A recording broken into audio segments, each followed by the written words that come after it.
Hey, it's stand-up librarian Meredith Myers, and I'm here with Paul Wilborn, who is the executive director of the Palladium Theater. Thank you. I love that when it like echoes. It's a theater, man. Yeah, so we're sitting at the piano, which is so appropriate because you've been playing the piano for how many years? Since I was 6. 6, okay, and I've played the French horn since I was about 7 or so. We should start a band. We should. Sadly, I forgot my French horn. Doggone everyone. So here at the Palladium, this building is so historic for St. Petersburg. It's been around since when? 1925. It was built as a Christian Science church, and the architect was famous, big national architect. He designed what's now Reagan National Airport and a bunch of other things around the country, and the construction company built the Flatiron Building in New York, one of the most iconic buildings in the world, and it was their home. And so this building is solid, man. It's not going anywhere. But it's been a theater for just the last 15 years or so? 15 years. The Palladium was designed to be a professional venue for community shows and things that couldn't afford to go in the big performing arts centers. Performing arts centers are great, but they're really designed for Broadway road shows and big touring concerts.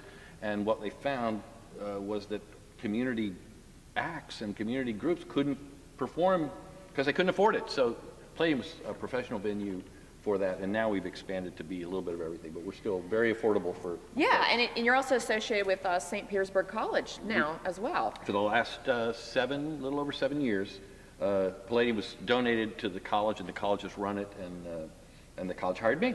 And so well, that was one of the smartest moves. One of the smartest moves. Way to go, St. Pete College, for hiring Paul. Yes, I've been to the Palladium for many different events, from theater awards shows to my dad's in the Second Time Arounders band and a lot of the community bands, and so I know they've done like Christmas concerts here, and then of course you've been getting some stellar comedians through here. We've had stellar You haven't had the stand-up librarian yet, may I point out. We've missed somehow there. I don't know how that's I don't know. We'll see what happens maybe down the road. We can work together. It's only a matter of time. It's just a matter of time. It really is. And great musical acts too. We had Billy Joel on this stage. Really? Yeah. Wow, the piano man was here. The piano man was right at this piano. He was playing right here. And he was just amazing. And he played better than you or I together, really. Well, I don't know. We might give them a little taste of our talent. It's true. But anyway, we've had great stars here.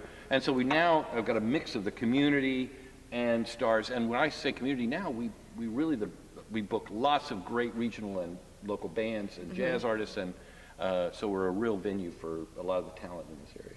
And, you know, the reason we're talking is because the book fair is coming up, which I'm the spokesperson for, and so that's why we're here, and I did want to discuss some books with you. Growing up, the theme of this year's book fair is children's literature. So, growing up, what was your favorite book? Well, we were a big book family. My dad was a friend of the library in Temple Terrace. He was an English major. He was a school principal, but he read like 3-4 books a week. He was a fast reader, and he would just turn through them. So there were always books around, and I am pretty much a carbon copy of him in many ways. And so I was reading, and I did, a lot of the kids stuff that, Tom Swift and some of these, I loved the sci-fi and some of that stuff when I was a kid. I loved Isaac Asimov, even early on, and but I quickly realized that my dad's books were a lot more fun, because he read a lot of detective stuff, and the covers always, had kind of a sexy woman on them, and but there was none of that inside. It was mostly just detective stuff. So I carried those to school and kind of got in trouble. But I loved Ellery Queen. I used to get Ellery Queen's mystery magazine, and Alfred Hitchcock had a mystery magazine, and so I was really into detective stuff. And the first story I ever wrote was a detective story. Do you still have some of those books in storage? I still have a lot of books that I've dragged around with me, even though my wife and my mom have tried to rid me of some of them. And we're fixing up an old house, and one of the last projects we're doing is putting in the bookshelves. Nice. Because there's this stuff, the attic is filled with boxes. Let me know if you need a librarian to come in, because I am available to help, get those books all organized via the Dewey Decimal System or something. There was a really cool thing when I was a kid. Time Life Books had a thing where you could subscribe, and they would send you 5 or 6 really great books. And these were aimed at a young adult, but they were really classic literature. And so I've got all these great books, and we used to think it was cool because they were paperback. Yeah. They were really nice, big paperbacks, and so, it was just wonderful, and I got to read a lot of cool stuff that, you know, that I wouldn't have read before. Well, if you need any, some of those books, if you're missing some of the ones, we can certainly find those at the book fair. And I am a big library. I was just at the library yesterday. Whenever we do these cabaret shows, and I do a lot of research on the songwriters, and we're doing one on Fred Astaire, and doggone if the public library didn't have Best everything resources. I wanted. And proceeds from the book fair actually go to the library, so Well, it's a there we go. win-win. So Paul, because we're sitting at this piano, I think we should give the audience what A they've little been something? asking for. Let me just but let me open for you. Okay. Okay, because this is what I remember. Give me okay, what you are you got. ready?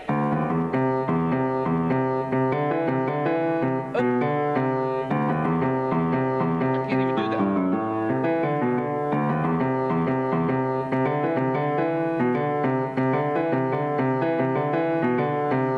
Woo! Yes, sir. Thank you, everyone. I cannot do that. I've tried it, can't do it. Okay, show us what you All can right, do. let's see if I can get up Give here us a a little taste bit. before Little closer. Let's see. we head out.